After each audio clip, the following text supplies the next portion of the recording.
अस्सलाम वालेकुम, good evening all honourable doctors. आज हम क्यूप्रामेट सेकंड सेशन पर बात करेंगे।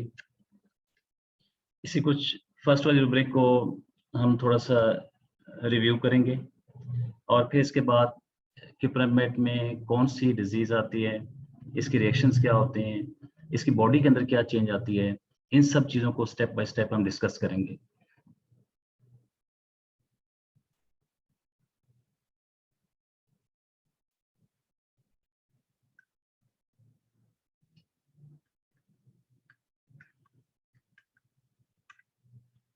जी, तो क्यूप्रामेट देखें, जब किसी भी रेमेडी के मुतालिक आप पढ़ते हैं तो सबसे पहले उस मेडिसिन को देखा करें कि वो है क्या, उसकी बेस क्या है, उसके कैरेक्टरिस्टिक क्या हैं। जब किसी मेडिसिन के कैरेक्टरिस्टिक आपको पता चलते हैं तो उसकी बहुत सारी चीज़ें पेशेंट के अंदर भी आपको चीज़ें आप फाइंड कर सकते हैं, आपको मालूम हो सकता है।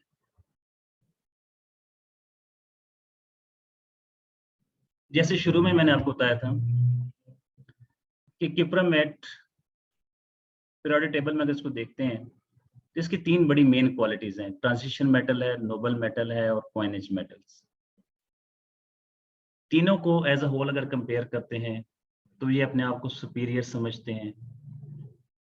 ये इंडिपेंडेंट होती हैं, किसी के साथ रिएक्ट नहीं करती, एंटी सोशल होती हैं और अपने आप को सुपीरियर समझती हैं बाकी तमाम मेटल से। यही रीज़न है कि इसको पास्ट में फिर एज अ पेपर मनी के तौर पे इसको कॉइनेज मेटल के तौर पे इस्तेमाल किया जाता है। फिर इसमें हमने ये डिस्कस किया था कि क्यूप्रामेट में क्रैम्प्स बहुत इंपॉर्टेंट है, क्रैम्प्स ऑन ऑल लेवल्स, और इसका माइंड कॉन्स्टिपेटेड होता है।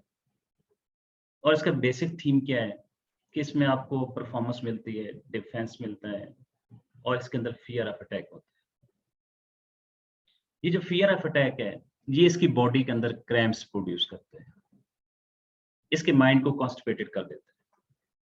क्रैम्प्स को भी हमने डिस्कस किया था कि क्रैम्प्स क्या होते हैं, कि जब आप बहुत सी आसान चीज़ें आपके लिए मुश्किल हो जाती हैं, आपके अंदर एबिलिटी नहीं रहती उन चीज़ों को परफॉर्म करने की या उनको सॉल्व करने के लिए, या अपने आप को आप एक्सप्रेस नहीं कर सकते, तो इट्स मीन कि आपकी बॉडी क्रैम्प हो चुकी है, आपका माइंड कॉन्स्टिपेटेड हो चुका है। जब अपने थॉट्स को, अपने व्यूज को, अपने आइडियाज को एक्सप्रेस नहीं कर सकते। परफॉर्मेंस में फर्स्ट हमने देखा था कि परफॉर्मेंस में ये बहुत ज़्यादा एम्बिशियस होते हैं और इनका एम्बिशियस ये होता है कि हम बेस्ट हों, सबसे बेहतरीन, हम एक बिजनेस एम्पायर खड़े करें। हमने पूरी उम्र किसी के पास जॉब नहीं करनी, हमने किसी का मुलाजिम नहीं रहना, बल्कि हमने अपने बिजनेस को इतना प्रमोट करना है कि हम खुद उस बिजनेस के मालिक हों, खुद ही इस करता धरता सब कुछ हों। ये इस लेवल पे ये काम करते हैं। और इसके लिए इसकी ह्यूमिलिटी आईजी में 3 इसकी मेन हमने रूब्रिक देखी थी। Delusion chair, repairing the old chair. Delusion vegetable, green vegetable he is selling. Delusion herbs gathering. अब ये तीनों जो चीजें हैं, जो उसकी इनर फीलिंग्स हैं, वो फीलिंग क्या कहती हैं? Chair repairing the old chair. देखिए, कुर्सियों को रिपेयर कौन करता है? That is the ordinary business. सब्जियां खरीदता कौन है, सब्जियां बेचता कौन है, जड़ी बूटियां कौन इकट्ठा करता है? ये वो चीजें होती हैं जो लोगों के सामने आप इतने फख्र से बयान नहीं कर सकते, लेकिन क्यूप्रामेट बयान करता है, क्योंकि उसके अंदर ह्यूमिलिटी पाई जाती है, उसके अंदर आइजी पाई जाती है। अपने एम्बिशंस को गेन करने के लिए ये दिन रात मेहनत करता है और ये फर्स्टिडियस होता है, ये प्रूव भी करता है। हमने बात की थी इसकी सुपेरिटी की,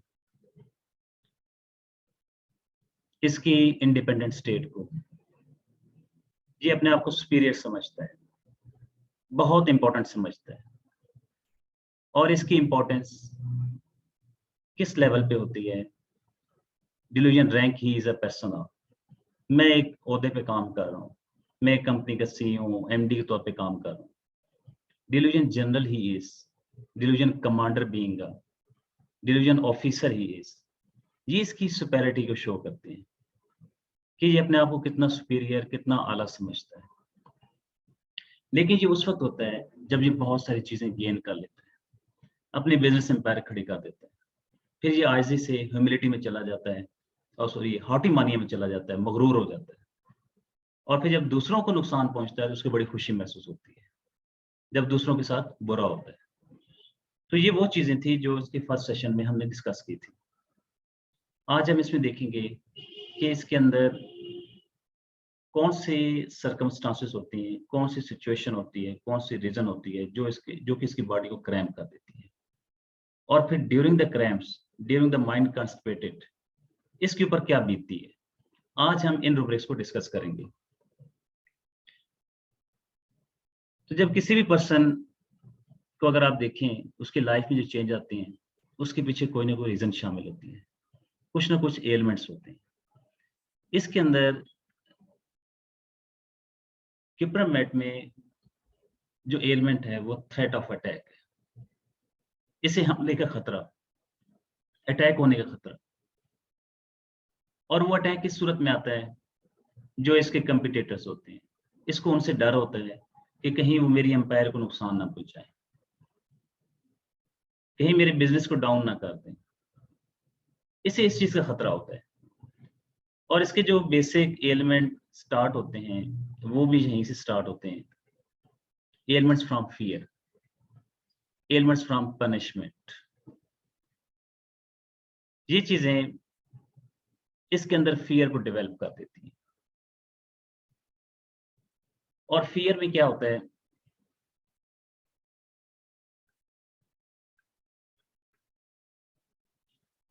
फियर में से ये लगता है कि जो मेरे कंपिटिटर्स हैं ये मुझे ऑक्युपाई कर लेंगे, मुझसे आगे निकल जाएंगे।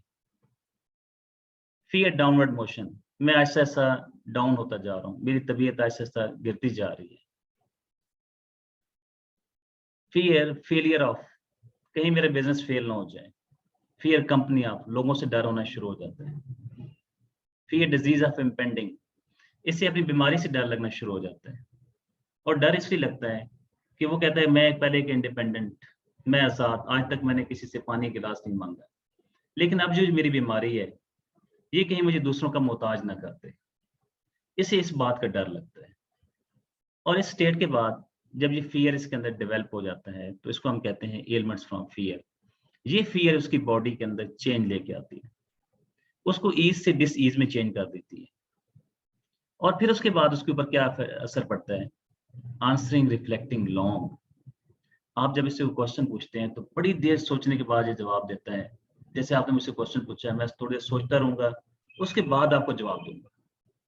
जैसे मैं कुछ चीज मेरे ज़हन में नहीं आ रही, मैं याद कर रहा हूँ मुझे ये प्रॉब्लम कब से हुई, और उसके बाद मैं आपको रिप्लाई कर दूँ। आंसरिंग इनकोहेरेंटली, इनकोहेरेंट का मतलब होता है जो चीज क्लियर नहीं होती।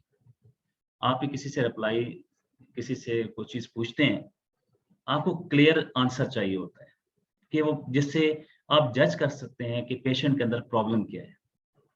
ये इसके जो आंसर होते हैं इनकोहेरेंट, गैर वाज़ेह होते हैं। आप उनके आंसर, उसके रिप्लाई से यूं कह सकते हैं कि सेटिस्फाई नहीं होते, क्योंकि उसकी रीजन होती है कि इसके अंदर डिजीज आती है एफेजिया, फियर आफ्टर। ये इसकी डिजीज होती है।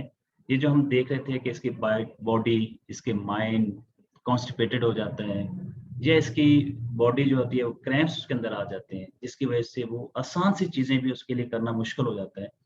तो एक्चुअली रीजन क्या होता है कि वो जो फियर है वो इसके माइंड में जाके इसको डिजीज में चेंज करता है, और वो डिजीज आती है एफेजिया, फियर आफ्टर। एफेजिया का मतलब ये होता है unable to speak due to brain lesion, unable to speak due to brain lesion, कि दिमागी खलल की वजह से बोलने या समझने में दुश्वारी, ये चीजों को एक्सप्रेस नहीं कर सकता, बोल नहीं सकता। उसकी रीजन ये होती है कि इसके इमोशन सप्रेस हो जाते हैं, ये इन चीजों को बयान नहीं कर सकता। फिर इसके नेक्स्ट टाइम इसमें चलते हैं। इसमें dementia, dementia epileptic of, epileptic कहते हैं मिर्गी को, और डिमेंशिया कहते हैं कि जब आप चीजों को याद नहीं रख सकते, उनको बयान नहीं कर सकते, ये अल्जीमर डिजीज भी होती है। Dementia is also Alzheimer disease. Epileptic कहते हैं मिर्गी को। अब इसके जो मिर्गी के दौरे स्पेशली पड़ रहे होते हैं कि वो जो इमोशन इसकी ब्रेन के अंदर सप्रेस हो चुके हैं, वो बार बार आउटलेट देखने की कोशिश कर रहे होते हैं, बाहर निकलने की कोशिश कर रहे होते हैं, वो एक्सप्रेस होना चाहते हैं, लेकिन ये उन इमोशंस को क्या करता है, दबा के रखता है। इसकी मैंने एक सिंपल सी आपके साथ एक पिक्चर शेयर की थी। ये देखें, ये जस्ट इसने अपनी मुट्ठी को गुस्से की हालत में आके भींच लिया, उसको क्लेंच कर दिए। अब यहाँ पे ये कुछ करना चाहता है, लेकिन इसी तरह इसने अपने इमोशंस को भी ब्रेन के अंदर इसी तरह बंद कर देता है, उनको एक्सप्रेस नहीं कर सकता, जिसका रिजल्ट ये होता है कि ये डेमेंशिया में चला जाता है, एपिलेप्टिक, मिर्गी। और मिर्गी का जब दौरा से पड़ता है, एपिलेप्सी का दौरा पड़ता है, तो इसकी कॉमन सी एग्जांपल होती है, और हम क्लासिकल में भी इस चीज को देखते हैं कि ये अपनी मुट्ठी को इसी तरह भींच लेता है, इसी तरह अपनी मुट्ठी को बंद कर लेता है, जो नॉर्मली हम क्लासिकल में देखते हैं। लेकिन एक्चुअल रीजन क्या होती है कि पीछे इसके इमोशंस होते हैं जो सप्रेस हो चुके हैं। इसके बाद नेक्स्ट हम इसमें देखते हैं hysteria, respiration with the complaints of.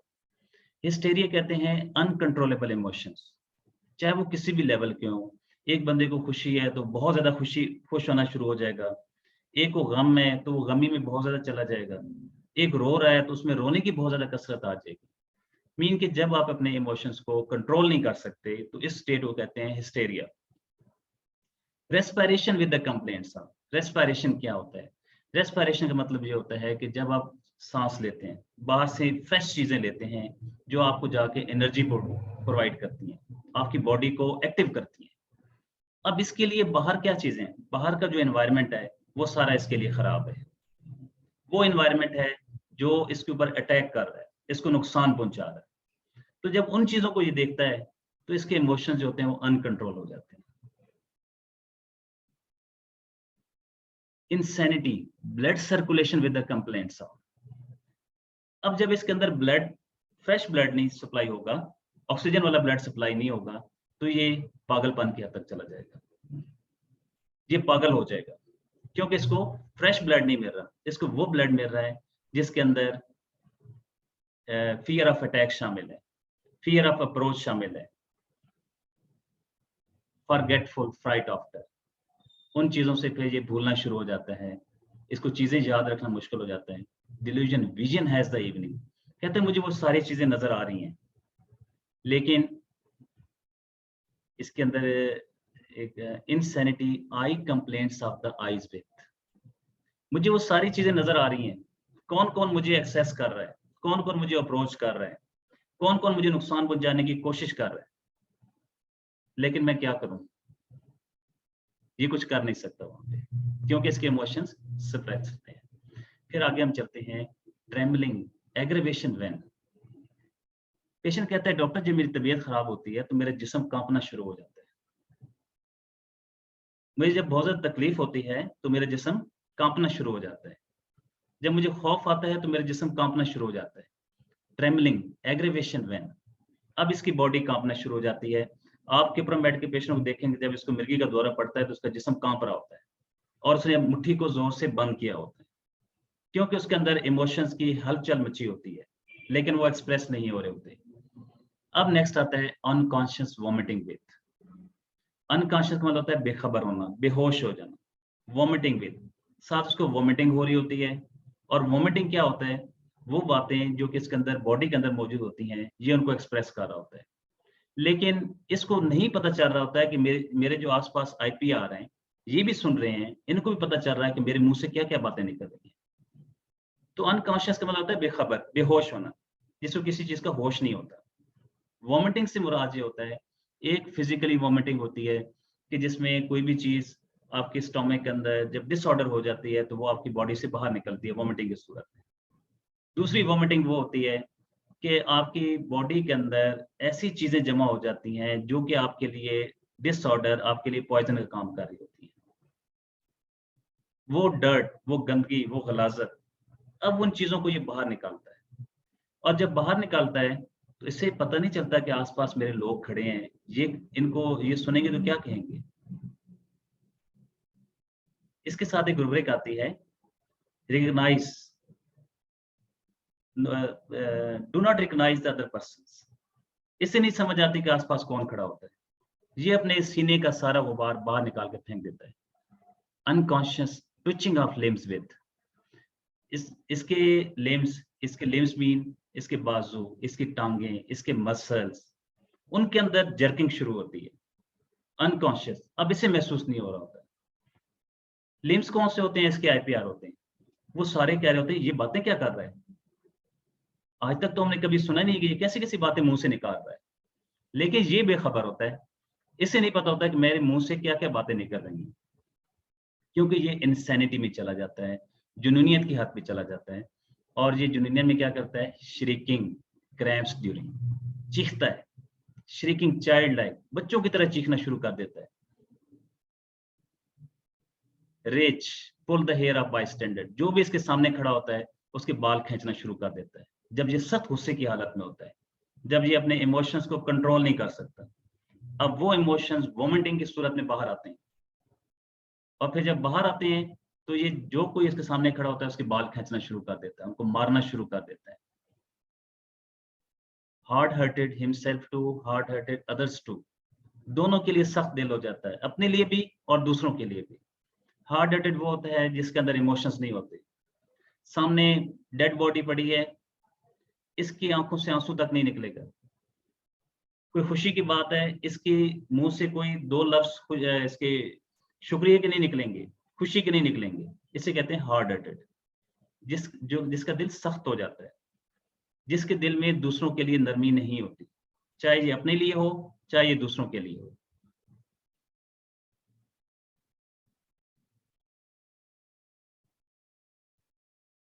Next आता है इसमें ब्रूडिंग, कॉर्नर ब्रूडिंग और मोपिंग। ब्रूडिंग कहते हैं अपने अंदर ही अंदर कुड़ता रहता है जी। फिर किसी कॉर्नर में किसी अलग साइड पे जाके ये वो अपना उबाल निकालता है, जो कि इसके सीने के अंदर, जो कि इसके दिमाग के अंदर उबाल होता है, वो सारा ये निकालता है।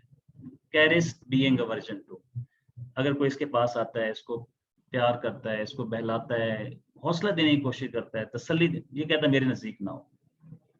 फिर ये आता है कॉर्डिस, बोझदिल होता है।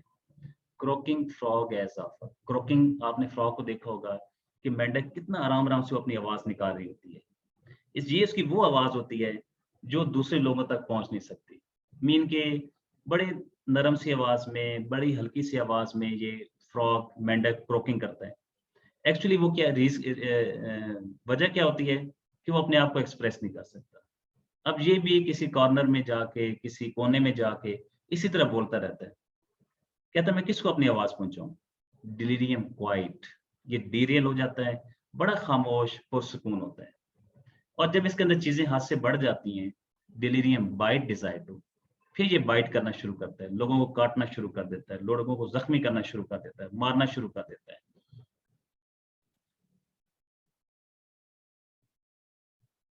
Mental symptom accompanied by epigastrium pain in. Mental symptom accompanied by stomach complaints. Stomach आपका दूसरा ब्रेन होता है। एक ब्रेन वो है जो आपके सर के अंदर मौजूद है, और दूसरा ब्रेन आपका स्टोमक के अंदर है। जहां ये जो ब्रेन है, इसके अंदर आइडियाज, आपकी थिंकिंग, आपके ख्यालात पड़े होते हैं। आपका जो स्टोमक है, इसके अंदर जो कुछ आप खाते हैं और आपकी बॉडी का जाके हिस्सा बनता है, जो ग़ज़ा भी आप खा रहे होते हैं, जो आप खाना खा रहे होते हैं। अब इसकी ग़ज़ा क्या होती है? IPR की जो बातें होती हैं वो इसकी ग़ज़ा होती है। अब जो वो जली कटी बातें, या यूं कह सकते हैं कि जो उन्होंने उसको नुकसान पहुंचाया, जो इसको धोखा दे रहे हैं, जो इसको पनिशमेंट कर रहे हैं, किसी न किसी तरह की इसको नुकसान पहुंचाने की कोशिश कर रहे हैं, ये सारी बातों को वो हजम कर रहा है।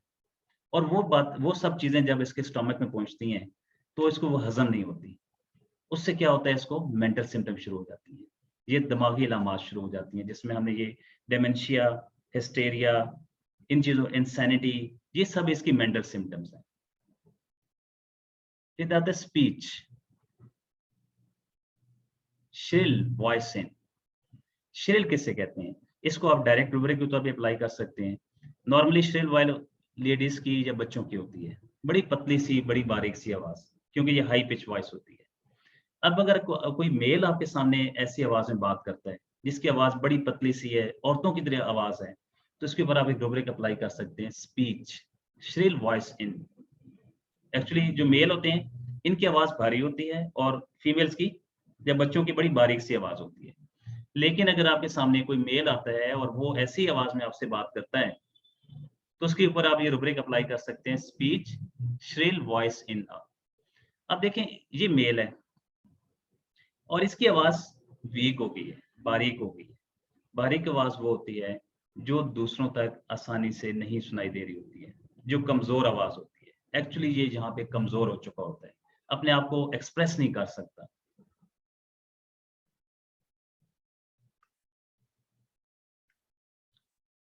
इसके बाद आगे हम चलते हैं कि नेक्स्ट इसके अंदर क्या प्रॉब्लम आता है।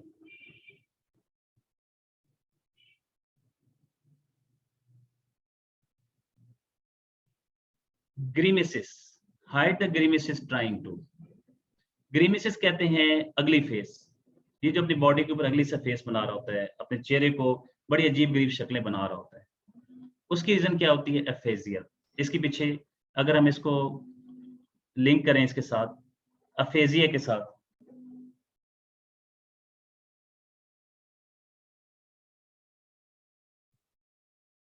Aphasia fear of. अब देखें अफेजिया क्या है? बोलने या समझने में दुश्वारी। आप किसी ऐसे पर्सन को देखें जिसकी स्पीच इनकोहेरेंट हो, जिसकी स्पीच स्टैमरिंग हो, जिसकी स्पीच प्रेटिंग हो, या उसके अंदर अफेजिया पाया जाता है, तो उसकी मुंह की बड़ी अजीब सी हालत होती है। वो बड़े अजीब सी तरीके से बात कर रहा होता है क्योंकि उसकी आवाज रुक रही होती है। अब इसकी चीजें बाहर निकल नहीं रही होती हैं, लेकिन चूंकि ये इंडिपेंडेंट होता है, पॉम्पस इंपॉर्टेंट होता है, डिक्टेटोरियल होता है, डिग्निफाइज, ये डॉगमेटिक होता है। अब ये कहता है कि लोगों के सामने मेरे पोल खुल जाएंगे। ग्रीमिसिस, हाइड द ग्रीमिसिस ट्राइंग टू। ये उन सब चीजों को रोकने की कोशिश करता है, दूसरों से छुपाने की कोशिश करता है। किन बातों को? जो कि उसके अंदर मौजूद हैं, कि अगर लोगों को पता चलेगा कि इसके साथ तो ऐसा कुछ हुआ, इसकी फैमिली ने इसके साथ ऐसा किया, तो ये उन सब बातों को छुपाने की कोशिश करता है क्योंकि ये सेंसिटिव टू क्रिटिसिज्म होता है, sensitive to criticism. Hiding himself fear on the counter, अपने आप को छुपाता है कि लोगों को मेरे बारे में पता चलेगा तो लोग क्या सोचेंगे, उनकी क्या राय होगी, वो लोग मेरे ऊपर तनकीद करेंगे।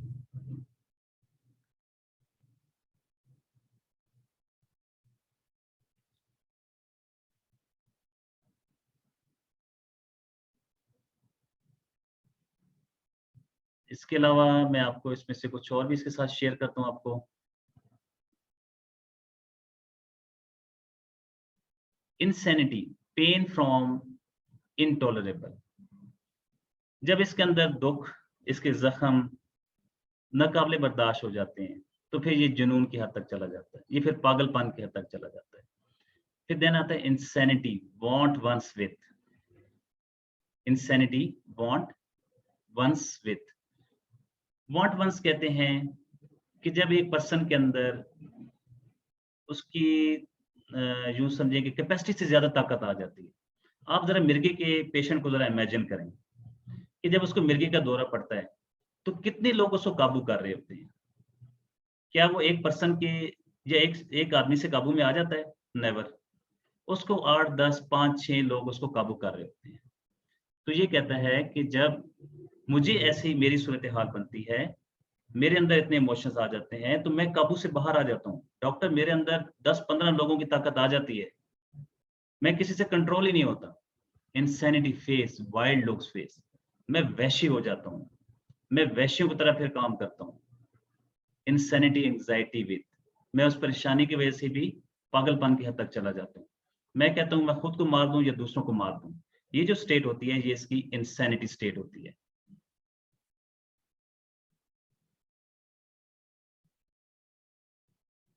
Anxiety, fits with the fits, ये जो इसको बार बार दौरे पड़ते हैं। एंग्जाइटी अबडोमेन विद द कंप्लेंट्स, इसको परेशानी शुरू हो जाती है। एंग्जाइटी कफ, whooping कफ बिफोर। whooping कफ क्या होती है? ये जो खांसी के बार बार दौरे आते हैं, वॉमिटिंग कफ, ये सब वो चीजें हैं जो कि आपकी बॉडी के अंदर से बाहर निकलने की कोशिश कर रहे हैं। इनको मेटाफोरिकली लेते हैं कि वो चीजें जो आप दूसरों के सामने एक्सप्रेस नहीं करना चाहते, लेकिन आपकी बॉडी से वो एक्सप्रेस हो रहे होते हैं। अब इसको प्रॉब्लम होती है कि कहीं वो मेरे अंदर से वो बातें बाहर ना आ जाएं, तो मेटाफोरिकली ये रूब्रिक अप्लाई होती है। Anxiety cough, whooping cough before, anxiety abdomen with the complaints of, anxiety retching with the ineffectual retching। retching कहते हैं कि जब एक आपको वोमिटिंग आने की कोशिश होती है लेकिन आपको वोमिटिंग आती नहीं है, इसे कहते हैं ineffectual, to make an effort to vomit, लेकिन वोमिटिंग हो नहीं रही होती है, ये उन चीजों को रोक रहा होता है। तो ये थे आज के कुछ इंपॉर्टेंट रूब्रिक्स जिनको हमने डिस्कस किया है इसके सेकंड सेशन में क्यूप्रामेट में।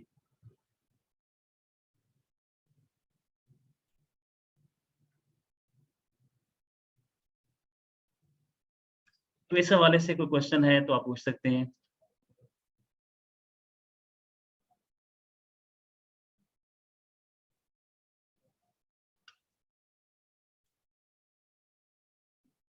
Okay, thank you very much, all of you. Take care.